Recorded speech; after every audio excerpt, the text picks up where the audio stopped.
Hi guys, Jane here, and this is a one of my stories of my stories video. And that is where I talk a little bit about a book that I've written, sometimes what inspired it, what I learned from the experience, something, just kind of chat about the book and, you know, the cool things and the rough things. Um, Hopefully something that if you're a writer, you can take a few bits of wisdom from, and if you're a reader, you can learn about the book and find it interesting.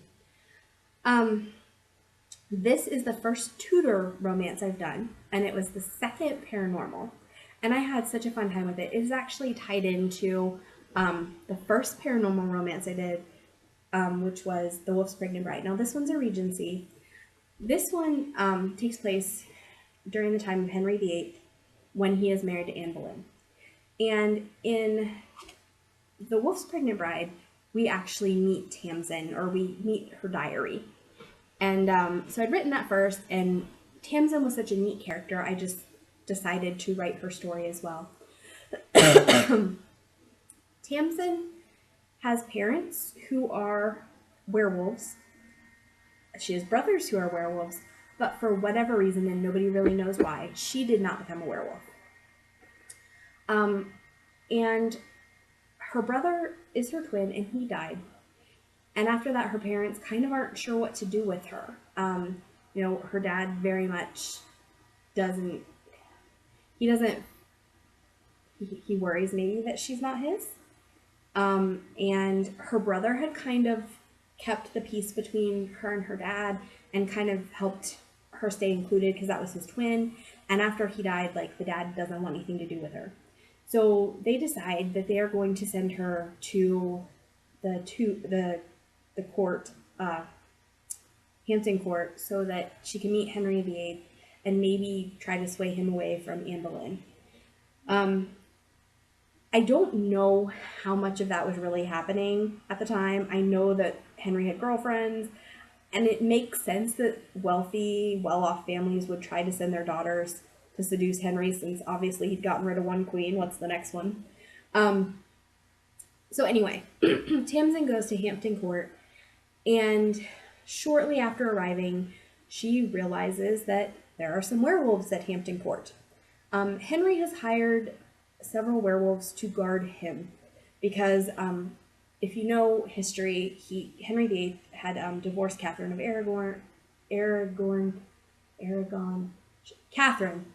Catherine, and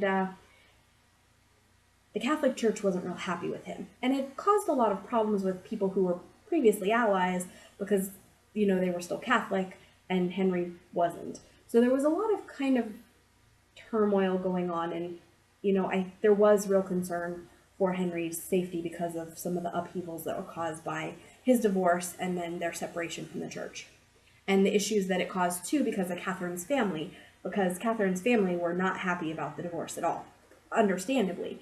She'd been the queen, and her daughter was now basically being called illegitimate. So it was a rough time for the Tudors. She meets Walter, and Walter is one of the people guarding Henry VIII. And Walter is, he's very much a beta male. If you've watched my other videos, I love beta males. Walter is a dad who just wants to go home to his kids. He was sent to Hampton Court because his brother's the Pack Alpha, and his brother wanted to make sure that basically nobody screwed up and that Walter's there to kind of watch over things. But Walter's recently widowed, and he misses his family, he misses his kids. But at the same time, his oldest son will be the one inheriting the pack because his brother doesn't have an heir. So he does have an interest in making sure that things go well with Henry VIII. There's also Walter's dad wants to see Henry VIII return to Catholicism. And so there's a lot of different issues with why Walter's there. But he ultimately doesn't really want to be there. He's there as a duty, but he'd rather be home with his kids.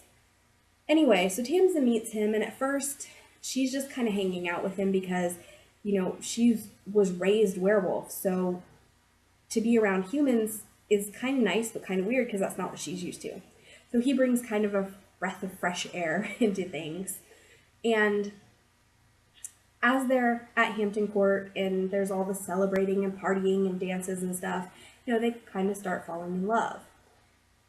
Well, then there are issues between, Henry and Anne, as there were in history. And there is, Henry starts paying some attention to Tamsin. And then at that point, Walter and Tamsin decide they need to leave Hampton Court because, Walter doesn't want to get on the bad side of the king, but there ain't no way he's letting the king with his girl. Or with the girl he likes. Saying it's his girl, it's kind of, at that point, they're not really, but they are, but they aren't. As they are traveling home to Walter's home, they find that there is a plot against the king, and there is a magical army of zombie centaurs being sent to murder the king. And of course, they have to go deal with all that. So this was a very fun book. There was a lot of goofy stuff I did. It was interesting because this one I had done the most research for, probably, as far as the time period, and I did add a lot of what I'd learned into the book. It's probably not super historically accurate. I mean, there are werewolves in the Tudor period. You're only going to get so much accuracy. But as far as major plot points, the major plot points I tried really hard for accuracy. Some of the other things I might have missed the mark because I'm not a historian. I just, I looked up what I could, guessed what I couldn't, and, fantasy is going to have to excuse any other errors. But I did really try to do a lot of research on Henry and found him to be such an interesting historical figure. And he makes a really fun, interesting character. This book was originally meant to continue. It can totally stand alone. And I'm not sure at this point if I am going to continue it, just because I lost my way. But anyway, I had originally intended this to continue on with his son's story. And there's a little bit of hints about that, but at this time I don't have any plans to make a sequel for it. And like I said, it does stand alone, everything's tied up, but if you read it and wonder about the end, it's something I may get back to sometime, but at this point I'm just not there.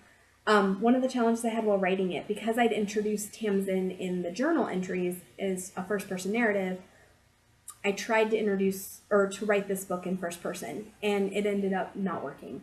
I had to go back after I'd written the whole first draft and rewrite the whole thing and change it to third person, and obviously change a lot of other stuff.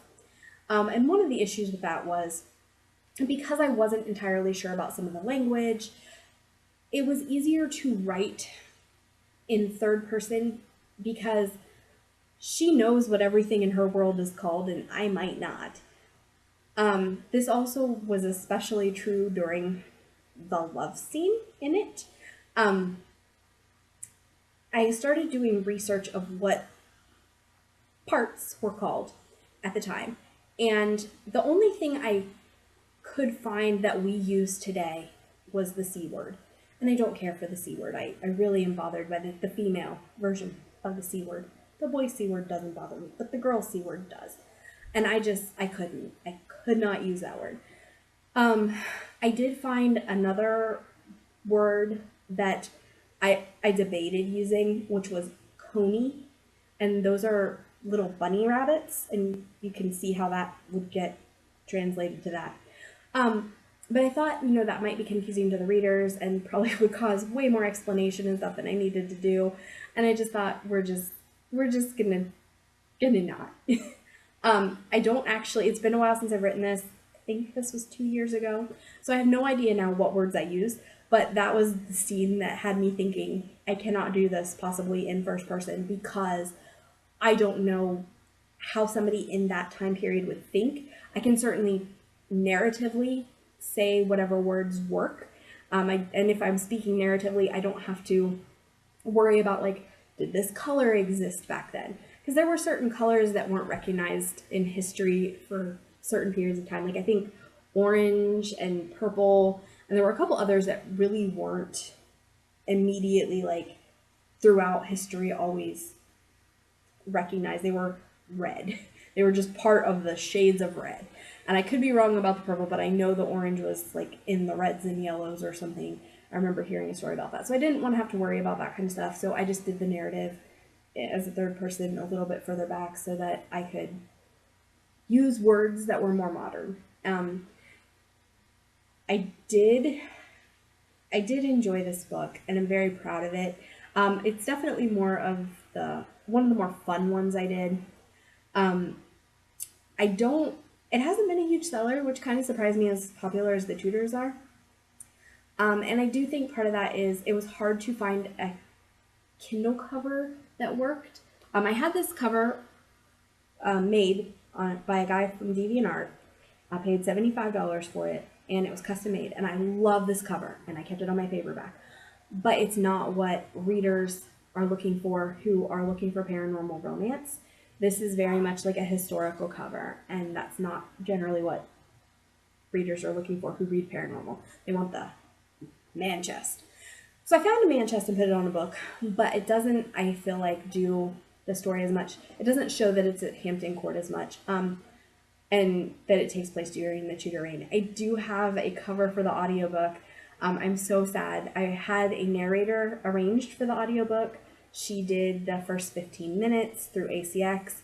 I thought we were on our way, and about a week before the project, it might have been a little longer than that. Right before the project was due, though, she messaged me and said, something's come up, I can't continue. So it ended up that we had to cancel the project, and I'm really kind of bummed because I really like the book cover that I have for my audiobook, which is a couple above Hampton Court. We found a picture of Hampton Court. So anyway, that's kind of been the drama with this book. So right now it's not out in audio. It is on Amazon, and it is currently in KU if you'd like to read it, pick it up. It's a fun little read. It's connected to The Wolf's Pregnant Bride. Again, Walter's a beta male, so if you're looking for a big tough alpha male, you're not going to find it. There is some fighting, and I mean, Walter's he's not like a wimp, but he definitely is not like, I'm a tough guy. He's very much like, I'll fight if I have to. If I have to defend my kids and my home and my family, I will fight to the death. But, he's not like picking fights and stuff like that. So yeah, so that is The Alpha's Daughter. I hope if you read it, you enjoy it. And down below, you can leave a comment if you've read it, any thoughts, or other books similar to it that I might enjoy reading. Because I really started writing these books because I had a hard time finding paranormal books that were mild enough for my taste. I don't like real explicit sex, and I hate the alpha males that are tough jerks. I need a good kind of beta male, a very much a family man. Like, I want the family man, the country doctor, that kind of guy. So if you know a book similar to that, comment below. I'd love to hear about them because I am a huge reader, and it's hard for me sometimes to find the stuff I'd really love to read, so I have to write it myself. Down there's also my links on social media. So thanks, guys. See you next time. Bye.